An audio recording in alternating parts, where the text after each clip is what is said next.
नितिन गडकरी देश के परिवहन मंत्री हैं, लेकिन नागपुर में जब वो ट्रैफिक नियमों का पालन करते नहीं दिखे तो वो कैमरे की नज़र में आ गए। अक्सर अपने शहर नागपुर में स्कूटर चलाते देखने वाले गडकरी आज स्कूटर से आरएसएस मुख्यालय पहुंच गए।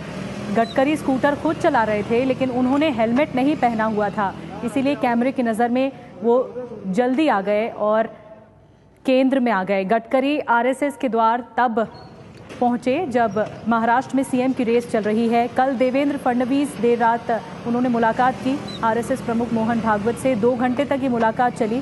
आज सुबह नितिन गडकरी पहुंचे। गडकरी क्यों मिले मोहन भागवत से, इसका पता नहीं चल सका है, लेकिन सीएम के सवाल पर गडकरी कहते रहे हैं कि वो सीएम बनना नहीं चाहते।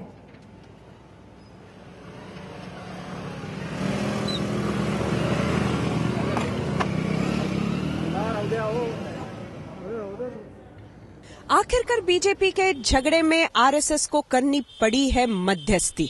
पता चलता है कि मोहन भागवत जो 4 नवंबर को नागपुर पहुंचने वाले थे, वो कल ही रात नागपुर संघ मुख्यालय पहुंच गए।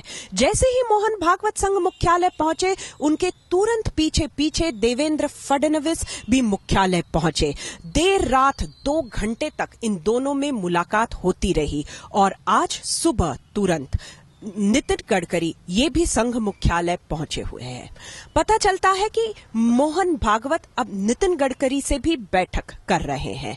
ऐसे में जो खबरें सामने आ रही है वो ये है कि एक तरफ में नरेंद्र मोदी और अमित शाह का आशीर्वाद देवेंद्र फडणवीस के मुख्यमंत्री पद के लिए था, लेकिन नितिन गडकरी जो महाराष्ट्र के सबसे आला बीजेपी नेता है, उन्हें ये मान्य नहीं था और इसलिए एक तरफ में मोदी अमित शाह और दूसरी तरफ नितिन गडकरी, इस तरह की एक अनबन भी हो गई थी। साथ ही महाराष्ट्र की जो कोर कमेटी है उसमें भी ये दरार नजर आ रही थी, क्योंकि नितिन गडकरी चाहते थे कि सुधीर मुनगंटीवार मुख्यमंत्री बने और दूसरी ओर थे देवेंद्र फडणवीस जो भी कोर कमेटी के सदस्य है।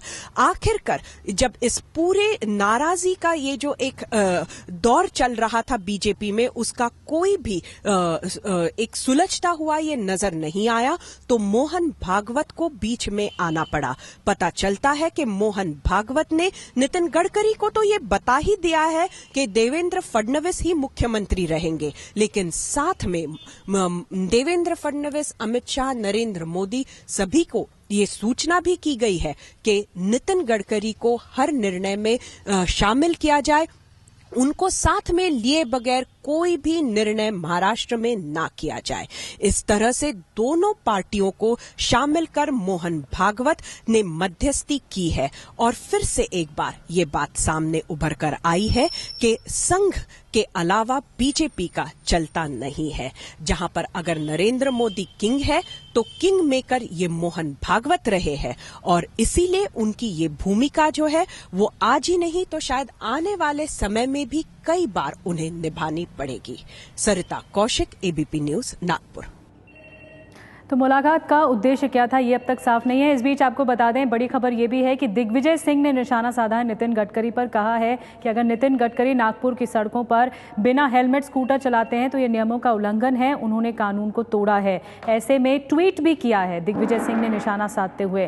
ट्वीट क्या किया है यह हम आपको बताएं, लेकिन दिग्विजय सिंह ने गडकरी पर निशाना साधा है। सड़क परिवहन मंत्री हैं गडकरी और एक मंत्री होने के नाते अगर वो नागपुर की सड़कों पर निकलते हैं 2 व्हीलर में तो उन्होंने हेलमेट क्यों नहीं पहना था, ये बड़ा सवाल है। जैसा कि वो कैमरे की नज़र में आ गए, बिना हेलमेट वो गाड़ी चलाते हुए नजर आए और आरएसएस दफ्तर पहुंचे मोहन भागवत से मुलाकात करने। तस्वीरों में आप देख रहे हैं नितिन गडकरी अंदर जाते हुए, 2 लोग मौजूद हैं लेकिन दोनों ने हेलमेट नहीं पहना होता। ये ट्वीट है दिग्विजय सिंह का जो उन्होंने किया। बिना हेलमेट स्कूटर चलाकर गडकरी ने नियम तोड़ा है, क्या वो और एनडीए ऐसी ही मिसाल कायम करना चाहते हैं? निशाना साधा गया है दिग्विजय सिंह के जरिए नितिन गडकरी पर।